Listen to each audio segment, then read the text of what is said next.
Struggling with leads? We got you.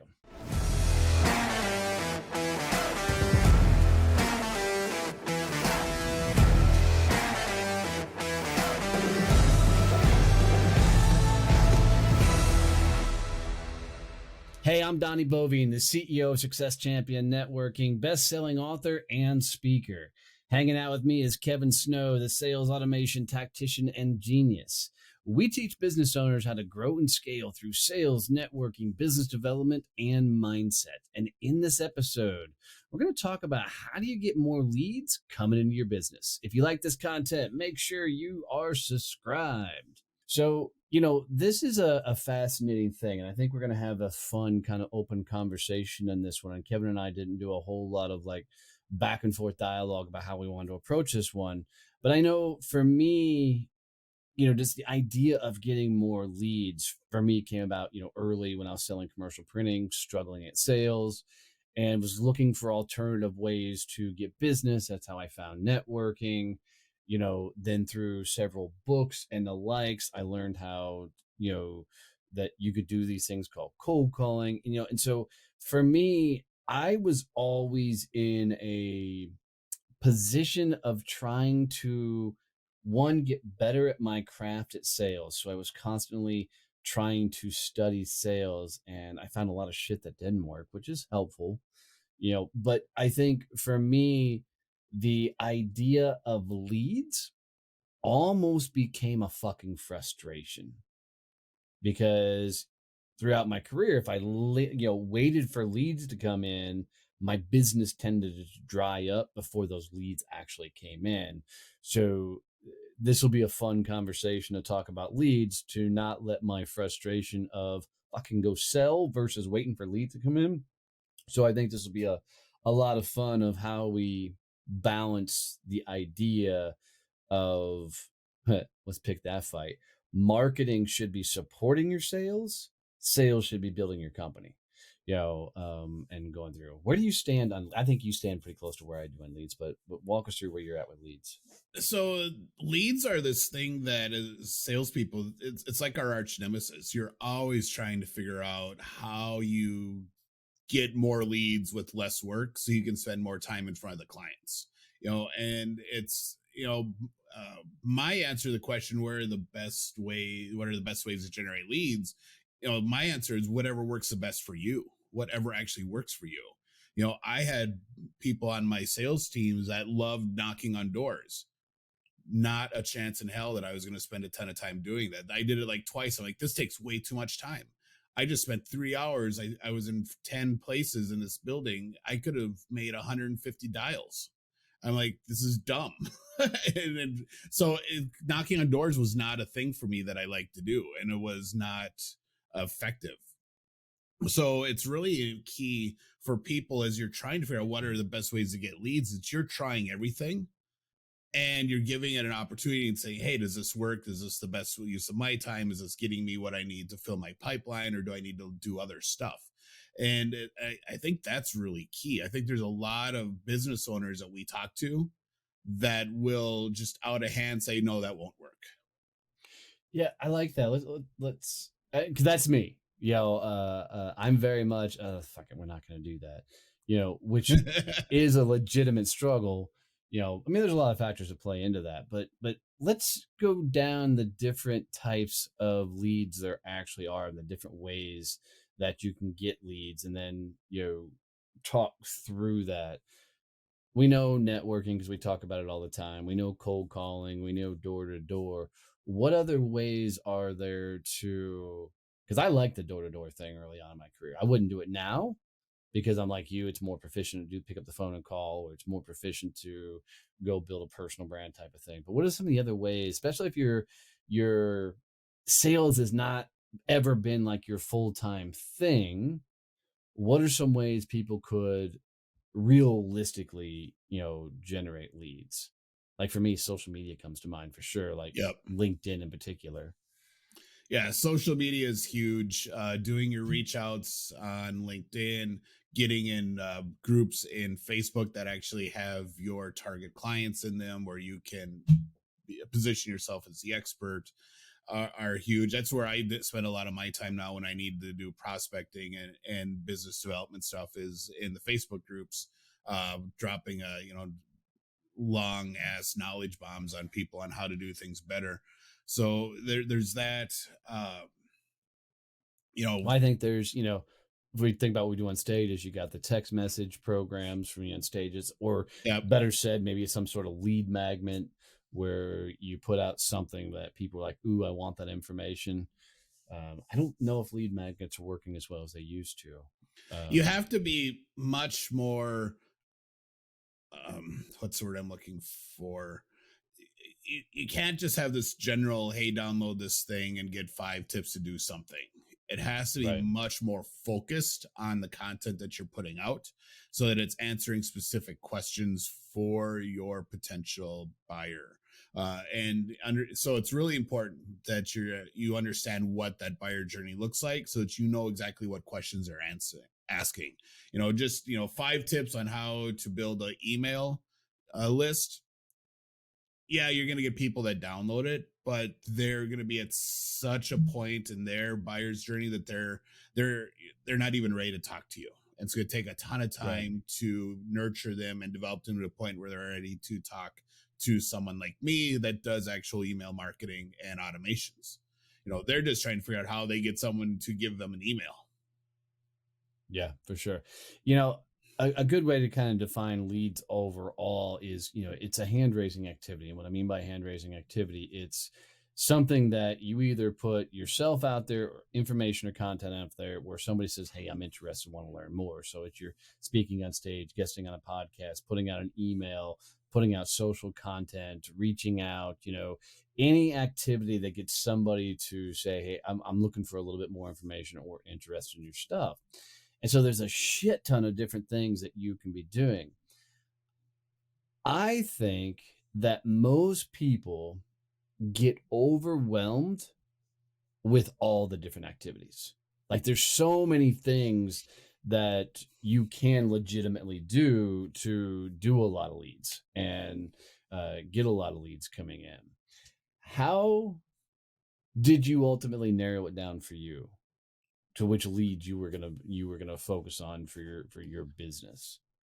All right. So how I do it may not work for everyone, because again, I'm the high C that likes lots of data and analyzing stuff. So for me, I looked at a lot of different stuff. I looked at how much time it was taking me, how many leads I was actually getting out of the process. I was looking at, when I was doing paid stuff, how much was it costing me? What was my cost per lead? When I was doing ads, or I was doing display stuff, or anything like that. Direct mail is still an effective lead generation for a lot of industries, but there is a cost associated with it. So I looked at a number of different things, but for me, it was really because I was a small business owner where I was everything in the company. The big one for me was how much time was it taking me, what was my return. Hmm. See, that's fascinating for me because I didn't give a shit. And what I mean by that was, I mean, not that I completely didn't give a shit about what the result of it were. I became the student of a craft. So, every time I tried to learn a lead gen activity, if you will, whether it was networking, whether it was cold calling, whether it was, speaking on stages, whatever else, I tried to become a student of that craft. And, school never made sense to me. Right. Like sitting in a classroom, learning English, history, all that stuff, it was always stupid. I never fucking understood it. And, but you give me a challenge of how do I get good at cold calling? How do I get good at LinkedIn? How do I get good at networking or speaking on stages? I will become a student of that craft because I really want to understand how to get good in that thing. So for me, it was almost picking a way to do it and then work towards becoming the best at doing it. So like this year, I said, okay, LinkedIn's going to become a huge lead thing for me. And a lot of last year I spent in clubhouse rooms because we were still in COVID world, learning and listening to a lot of LinkedIn people. But I was really looking for what are the tips, the tricks that people use to get a lot of people coming into their world and being more interested in what they do. And I think most people don't become a student of the craft. I mean, I think about a gal that I spoke with last week, and she sold commercial printing, and I said, okay, cool, how are you finding new clients and things to go after? And your yawns are killing me today, kid. And freaking she said that I'm doing it all through networking. And I asked her, I said, why are you only doing it through networking? And she goes, because that's what I was told to do. And I'm like, who told you to do that? She goes, well, I didn't know what I was doing. So I started asking family, friends, and the likes, and they said you build it all through networking. And I'm like, okay, well, there's more lead gen than just networking. And I said, when have you ever picked up the phone and called a company and asked them who does their commercial printing? And she goes, you can do that? I'm like, yeah. She's like, I didn't know you could call after big companies like that. And, so for me, it was an indicator of somebody who did not study or maybe has never Googled how do I grow a commercial printing, book of business because Well, and I think a lot of people are going to make that suggestion. Well, you do it through networking because they don't want a cold call. for sure. And especially if you're asking friends and family who aren't necessarily in the business world, the whole idea of cold calling is painful for them. My mom can't understand how I do what I do and how I've ever been successful in sales because of the things I have to do that she could never imagine herself doing. So and it's interesting because as a salesperson, your options for what you can do for lead gen are completely different than the options that are available for you as a business owner or Agreed. someone that's higher up in a Agreed. company. As a salesperson, you are stuck with cold calling, door knocking, social media, networking, and other in-person type stuff where you're getting to build your relationships. You're in front of people. As a business owner, we can now throw in, oh, I'm going to do pay-per-click ads. I'm going to do Google. I'm going to do SEO. I'm going to do direct mail. I'm going to do email lead magnet type stuff. Now you can do that as a salesperson, but it's coming out of your pocket. Right. Unless you have a really cool boss that's like, hey, I want to try this stuff. Here's what it's going to cost. Give me some money. They're like, oh, sure, let's test it out. We've never done it before. Those bosses do exist. So, but really, it's so for you have when I was coming up through the sales, we didn't have social media. Right. Right. So, for me, It's a it cool was perspective. I had to either knock on doors or cold call or network. I determined really quickly that cold calling and knocking on doors was not a thing for me because it took too much time. I could do the telemarketing, which was awesome, and I for a while I even tried letters and sending stuff out, but that took way too much time to facilitate.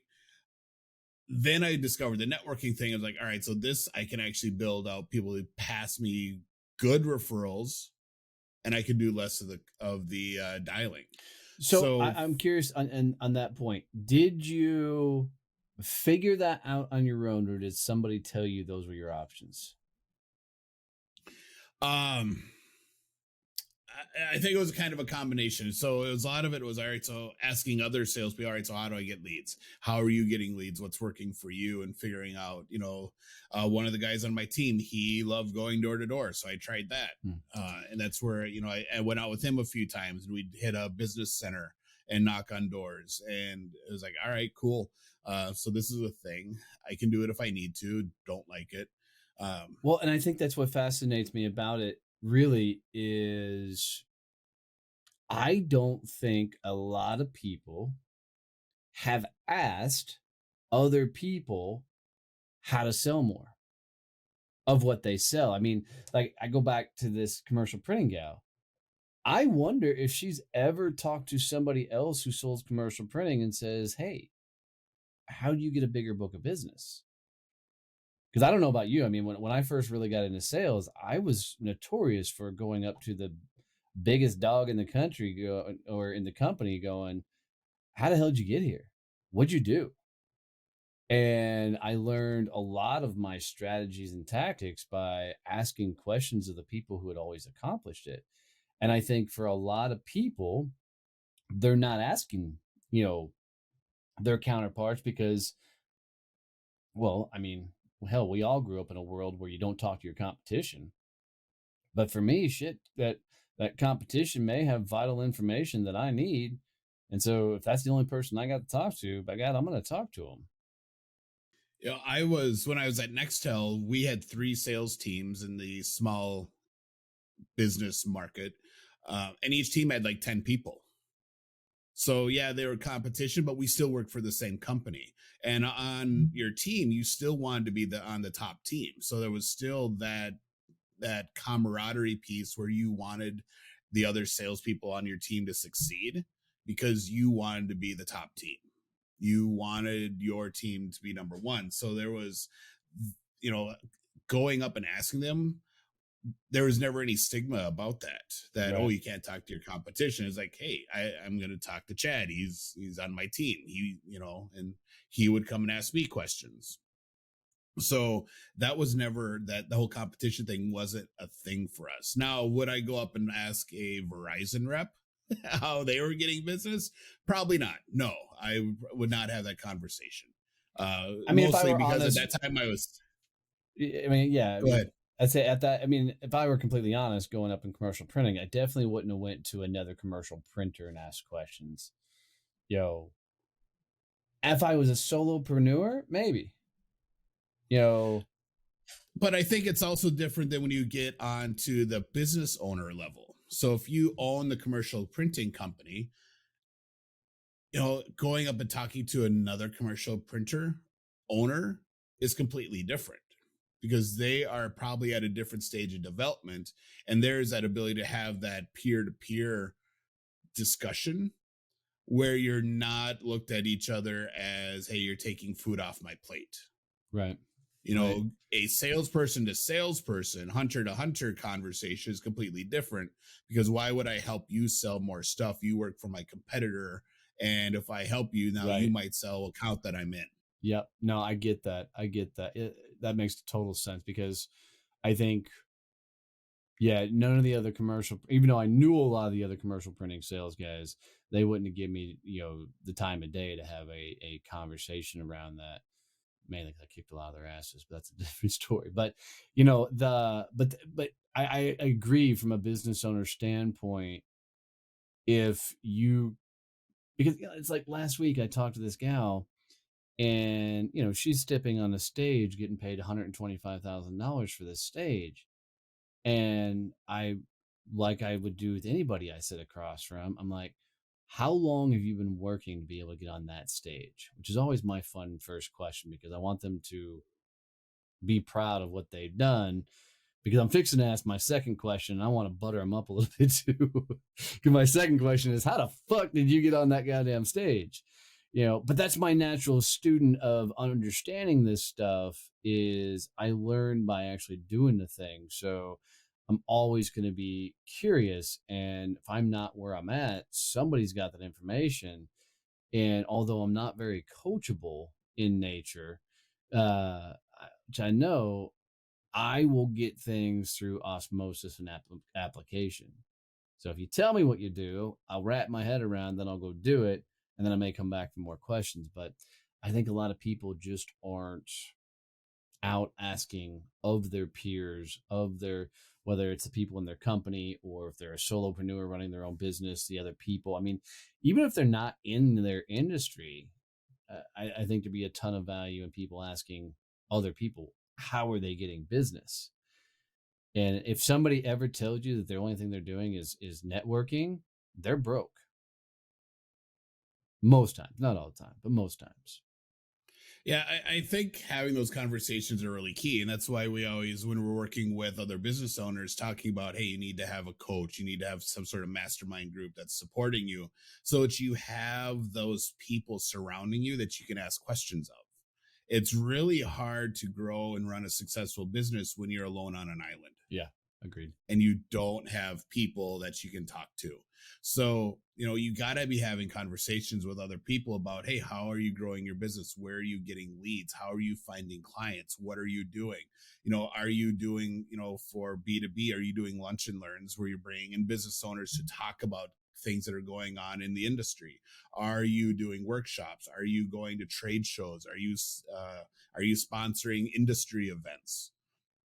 Finding out what works and where your people are at is really key.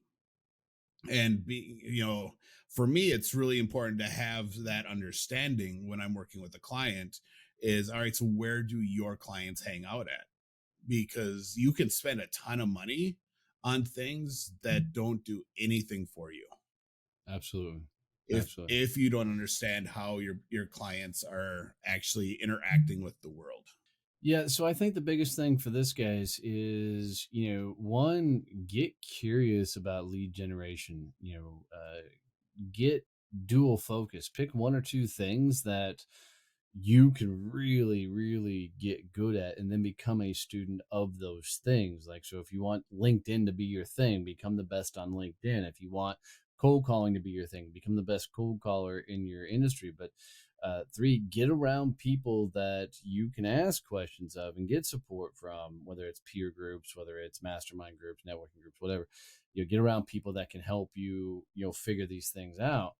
But my biggest thing for any sort of lead generation or even getting better in life is asking the people that are already doing it. Ask the people that have already accomplished what you want to accomplish, and don't come at them from like this selfish manner. Come and have a real conversation and go, and oftentimes if you're upfront and say, look, I really just don't know, they're going to be more empathetic to give you the information versus the idea of, hey, can I pick your brain, which just pisses everybody off. But if you come and have real conversations, you'll do really well. So That's one of the really cool things about the summit that we throw in September every year is we get 150 people in the room. They're all business owners or in some sort of business development role, and they're all there helping each other and answering questions for each other. They're all talking about how to grow their business and things they want to do and how to get there. And there's going to be a ton of business that gets done between the people that attend this event. And it's all because they get in and have real conversations with each other and figure out, hey, I can help you do that. And people are like, sweet, what do we do next?